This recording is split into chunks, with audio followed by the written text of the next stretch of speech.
እግዚአብሔር ይመስገን። እኔ ከ2000 ጀምሮ ሰይጣን እኔ ላይ እየተጫወተ ነበር። አሁን ግን ዛሬ ነገ የሚመጣው ቅዳሜ 20 ቀን ነው ከተፈወስኩኝ። እዚህ ተፈውሼ ነው ያልኩኝ። በጣም ነው የምድር በሽታ እኔ በጣም እየተጫወተብኝ ነበር። እግዚአብሔር ይመስገን ሪፈራል ሆስፒታል ሄጄ መድኃኒት የተከታተልኩ ነበር። ይሄ መድኃኒት አንድ ፍሬ እንኳን ከተረሳ ታብጀልሽ ይፍትኛለሽ ብሎኝ ነበር። ያን ቀን ጀምሮ በቃ መድኃኒቱን እየወሰድኩ ጌታን እየጸለይኩ ነበር። እቺ እኔና አንተን እዚህ ተፈውሼ ነው ያልኩኝ። እግዚአብሔር ይመስገን። አጨብጭቡ ጌታ ካጨበጨባችሁ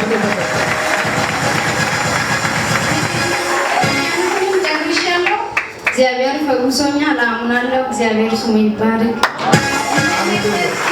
ሰይጣን የተጫወተባችሁ ካላችሁ እግዚአብሔር ፈውሳችሁ ይለቀቃል። ክብር ለኢየሱስ።